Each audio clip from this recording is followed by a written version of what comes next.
neuroscience is a way of life. I mean, for you, if you understand how neuroscience affect your daily life, it will help you understand how you actually make daily decisions. And a lot of people don't know that, how neuroscience can actually affect you on a daily basis. Hey everybody, welcome to Alive, where we talk to people who create the most memorable experiences. Today's guest is Deepak Varma. Deepak has been doing traditional research for about 20 years. He was the country head for custom research at Nielsen North America, and he accidentally learned about Neurofocus, a Nielsen company that was doing neuroscience work. But the moment he attended a lecture by Dr. Robert Knight, a cognitive neuroscience professor, there was no looking back, and his journey with neuroscience began. Deepak then joined Kantar and is currently the global head of Neuroscience Insights, and he has been using neuroscience in various areas such as advertising, packaging, and product development. He is a thought leader and has been among the few people in the industry who has educated clients worldwide on the application of neuroscience in market research. Deepak, welcome to Alive. Thank you. Thank you, Shubhi. Thank you so much for being here. We have so many questions for you. You are our neuroscience guru. And I guess I would love to start off with knowing about why do you think it's important for us to understand how the brain works?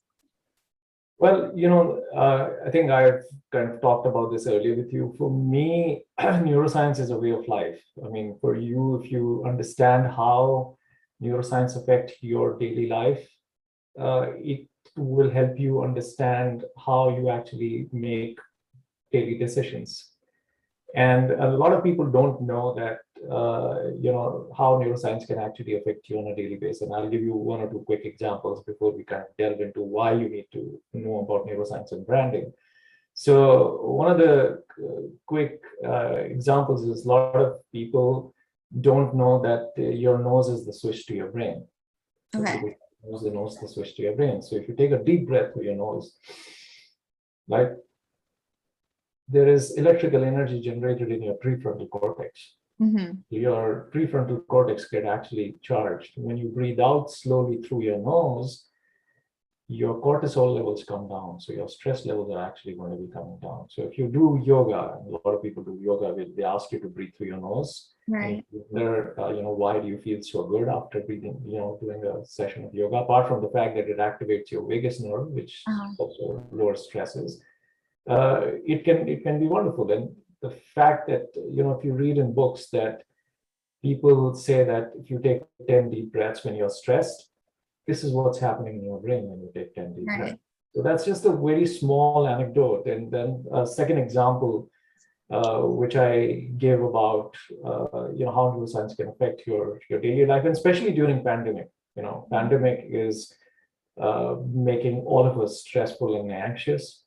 Yes. And the one thing that happens when there is so much stress and anxiety, your emotional part of the brain actually goes through a trauma. Okay. And to uplift that trauma, you need 2 or 3 good things. 2, if you're an optimist, 3, you're a pessimist. So if you think of 2 or 3 good things, or you're thankful for or grateful for 2 or 3 things in your life on a daily basis,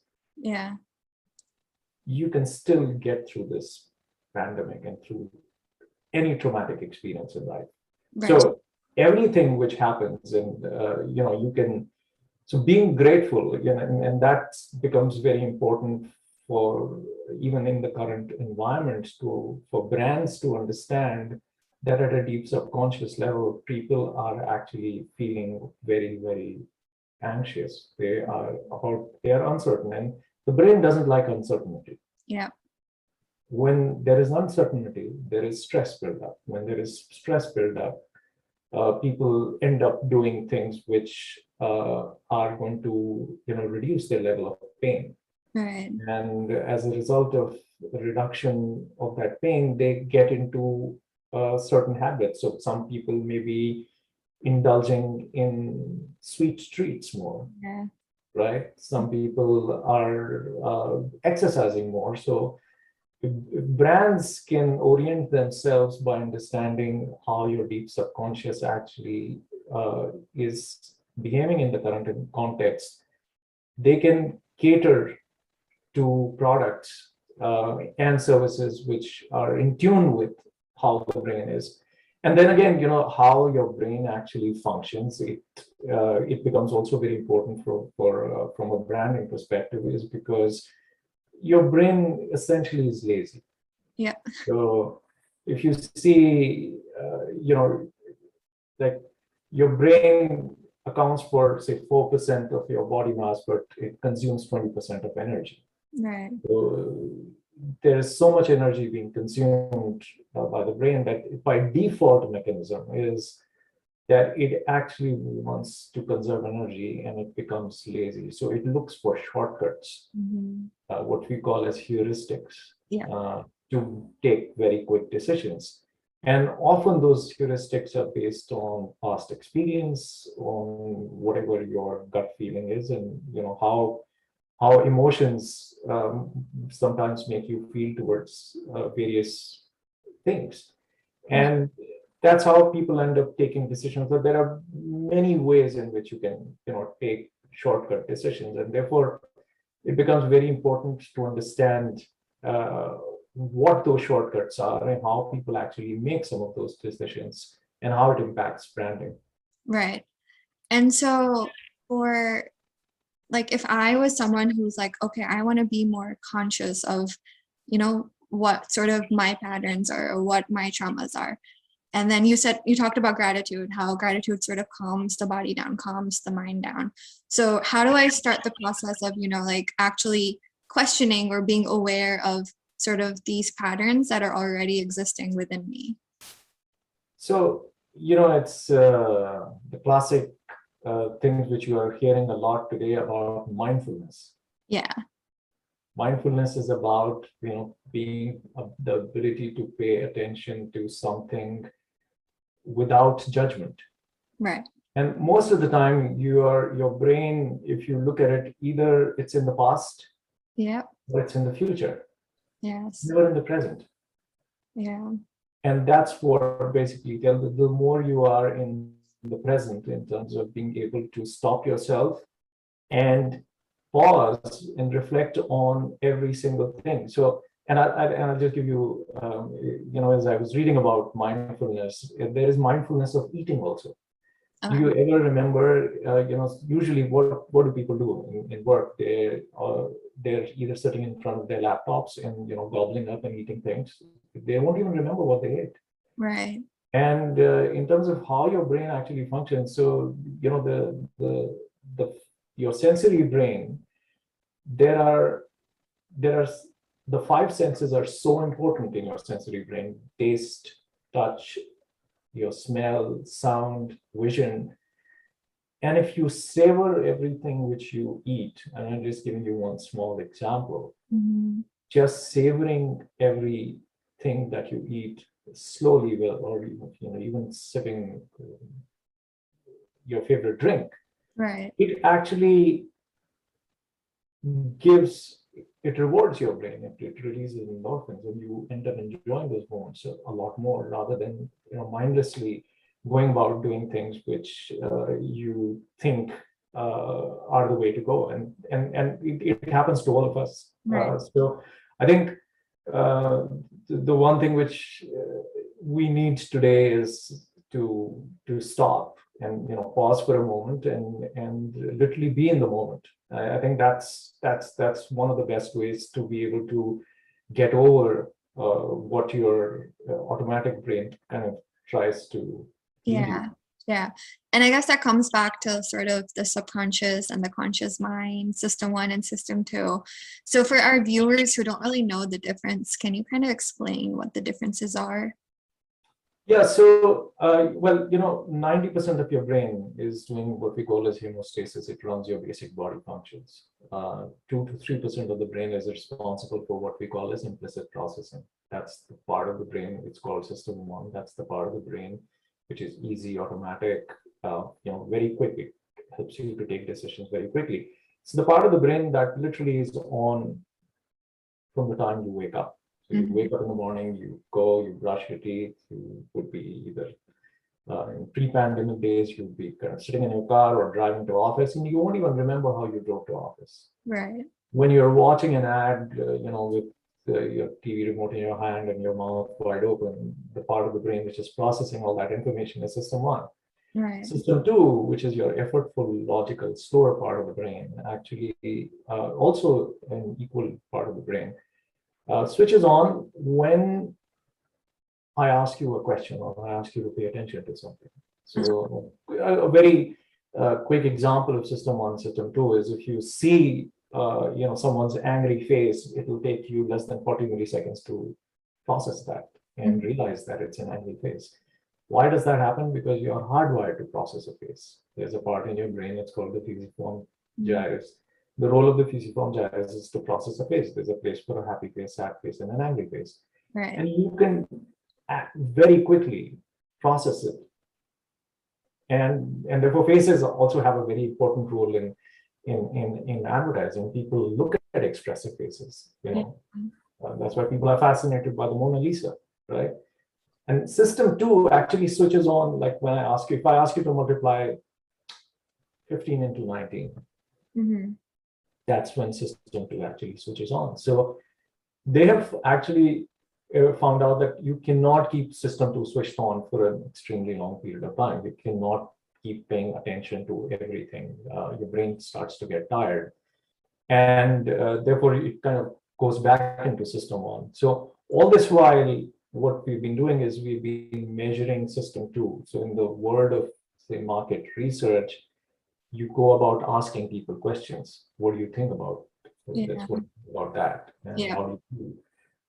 Whereas there are tools which are available now to measure system one. So unless you are not measuring both the systems, you don't get a comprehensive view of the brain. And therefore, if you're doing research, if you're taking any marketing decisions, it becomes important to measure both the systems.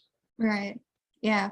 And so for people who are sort of building their own personal brands and they don't have access to like fMRIs or EEG caps, so what are some techniques that they could use to sort of reach that part of the subconscious mind?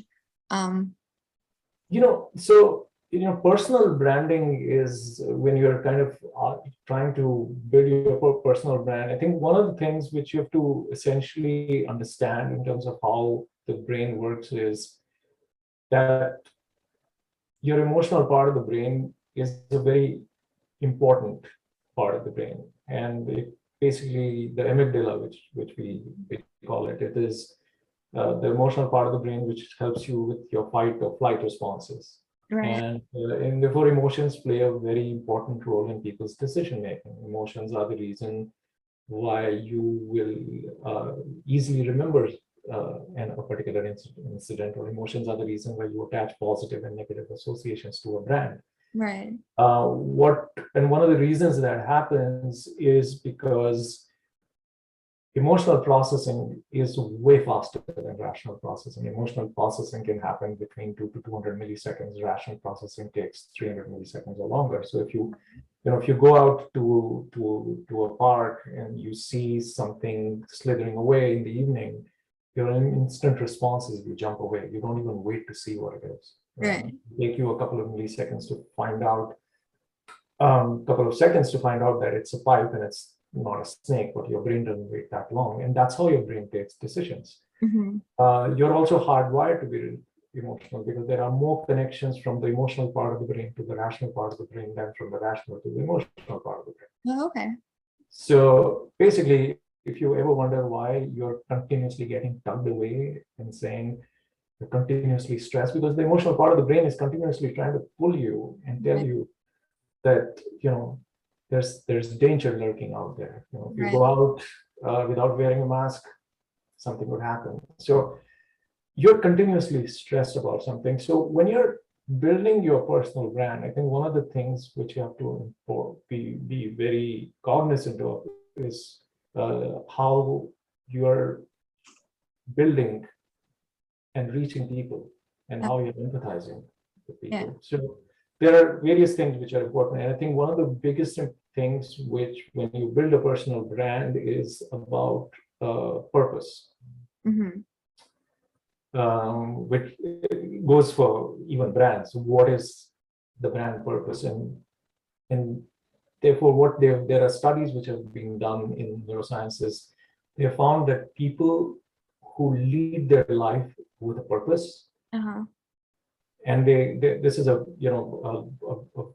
study which has been done over years, where they tracked the same people over several years, and they basically found out people who basically had a very clear purpose in terms of managing their lives were people who were far more happier and satisfied as compared to people who did not have a purpose. Right. So I think one of the most important things is whenever you start to build your brand, it has to have purpose. Yeah. Has to have a very clear purpose. And the second thing is, and I say it, I keep talking about the current environment, is there has to be authenticity. Whatever you want to project yourself has to be authentic, has to be relevant to people. Right. And in the current landscape, I would say it has to exude some level of inspiration, positivity, so that people can actually connect and empathize with that. So you have to understand people's emotion, and you have to make sure that you are you're authentic, you're relevant, and you're exhibiting positive characteristics and traits. And then the other thing which is important as you build your personal brand is trust. So there's a part in your brain. There's oxytocin released in your brain. When oxytocin is the love hormone. Women have babies, oxytocin helps them bond with babies. Oxytocin is released when you actually have social interaction. Oxytocin is released when you start to trust people. And when you start to trust people, loyalty increases, which means if people start to trust you as a person who is able to display certain characteristics which they like and which they believe are authentic, they will basically be reaching out to you more. They would be either listening to your podcast, listening to your watching your social media a lot more, or in case of brands, people would be buying those brands a lot more. Right. And so, like, I know that you've sort of talked about things like, so like for building a personal brand, when it comes to sort of I wouldn't say tapping into the subconscious mind, but like sort of catching the subconscious mind's attention in a way. So you've talked about things like, for example, like priming or associated activation. So can you kind of touch upon like what those things could look like? Yeah, so priming again is a non-conscious form of memory. So what they found is words, objects, images, colors, shapes, designs, they can all prime your behavior without you knowing about it. And one of the first experiments which was done was priming with images, and I'll just give an example of this in terms of how it can actually impact personal brands. And what they basically found out was that they showed people happy faces, neutral faces, and angry faces, and these bunch of people were thirsty. People who saw happy faces ended up drinking more Kool-Aid. You kind of think by just showing happy faces, people will drink more of one product. Yeah. You like people inherently who are happier. Right.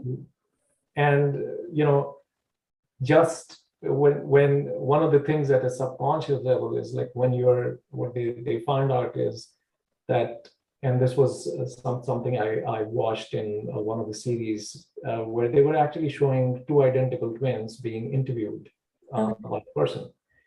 And one identical twin introduced herself, and so she primed the person Okay. with a positive introduction of herself. And so she put the positive traits in the beginning and negative traits towards the end. Mm. The second twin met the same person, and she put the negative traits at the beginning and positive traits towards the end. And they asked them, who do you like more? Yeah. He chose the person who put the positive traits right at the beginning. Oh, wow. And that's priming. Right. So, whether you prime people with a smile, whether you prime people with a positive uh, countenance, it can make an entire difference. Right. And I think I watched one episode of Brain Games, which I really, really loved. I think it was season 6, episode 1, Okay. which talked about the impact of just positive countenance on your overall outlook.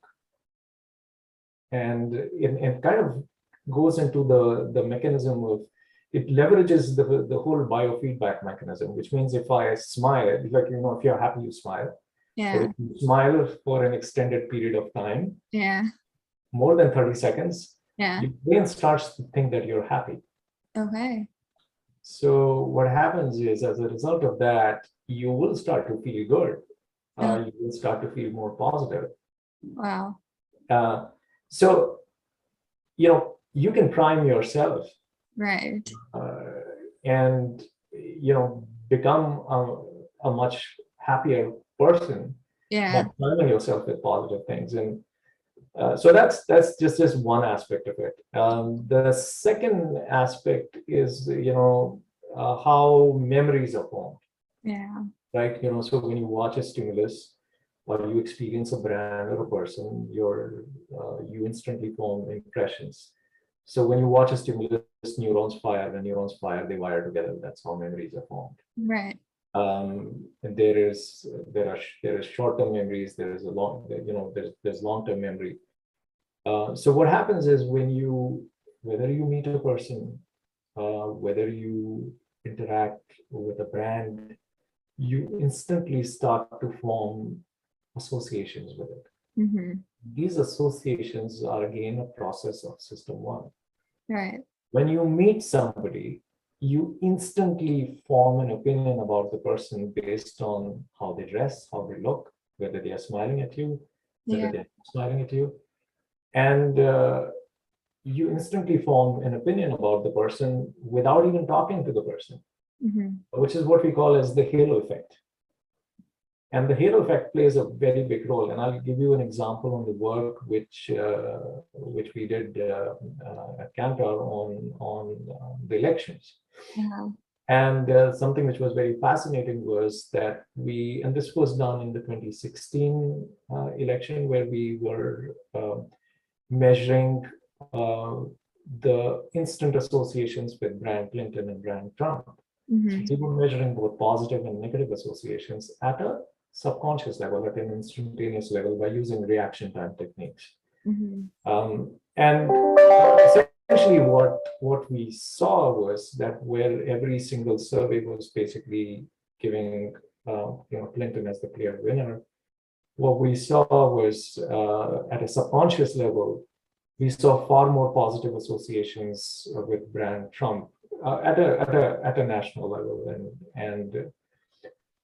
And that's just one specific example that at a subconscious level, how you are able to capture things which stated surveys cannot capture. So I think instant association therefore becomes fairly important. And then there was if you read this book, by Daniel Kahneman, of Thinking Fast and Slow, there's a chapter in the book in terms of how people actually vote. Okay. And they basically talked about a very interesting study which they did by showing people faces for 1/10 of a second and asking them, who do you like the most, who do you think is the most competent? And the Right. person who was rated as the most competent either had won an election or went about winning an election. And then they got the same results when they did this study in 6 other countries.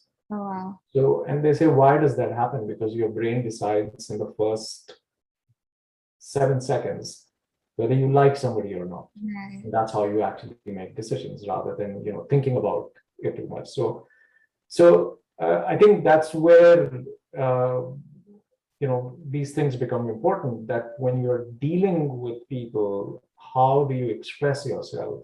Mm-hmm. Do you, what are those instant associations you want to leave behind, which Yeah. also have to align with your brand purpose. So we began with brand purpose, and you have to basically make sure that you align your instant associations with what your basic purpose is. Right. Wow, that's amazing.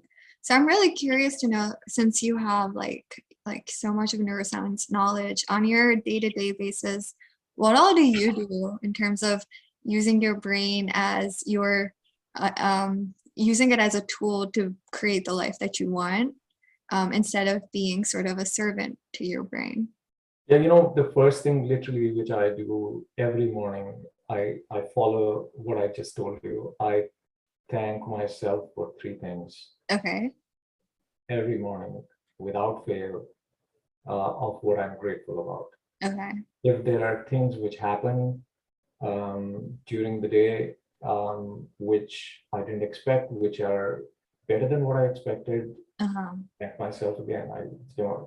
And it helps me to stay a lot more, I would say, calmer, stabler in this current environment. The second thing is like doing. You don't realize how, apart from being grateful, how kindness helps your brain. From literally stopping to let even someone cross a road, opening the door for someone to enter. These are small acts of random kindness, and Right. it has a very deep impact in terms of the way you feel. And the more you what they found is that the more kindness is infectious. If you do it for one person, they will do it for other people. So you can actually follow that in a very nice way, and become just spread it within the community. Right. So and then there are studies which have also been shown that if you have neighbors who are more positive, you in general feel much more positive. Oh, interesting. And thankfully, we've got some lovely neighbors, uh, and you spend time talking to them Right. once in a while, and just feeling good about being socially connected, Yeah.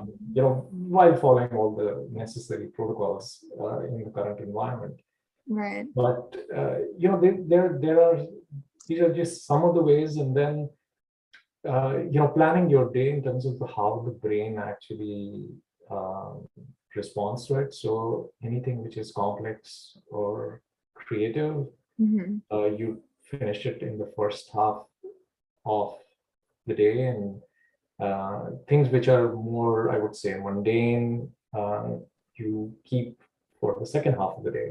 Yeah. Like ideally, people should take calls in the second half of the day rather than the Right. first half. They should actually invest time in cleaning up, and investing in more creative aspects of what they're doing. Mhm. So, and then in the first 1 hour of the day when I wake up, I do not touch my phone. Okay. Yeah. And you had mentioned before we actually started recording that visualization was something that you thought was important. Yes. So I think, it's visualization, I think, is a very interesting manifestation, is a very interesting concept. And it basically, so we are watching all the Olympics right now, and Yeah. all athletes, like when you hear the commentators, he's visualizing the way he's going to dive, he's visualizing the way he's going to run, Right. he's closing his eyes to visualize. And I was just watching I think it was a gold medalist, one of the divers who won gold. Okay. And they said, what made this successful? And he said, and he had not won the gold, I think, the last year, in the last Olympics.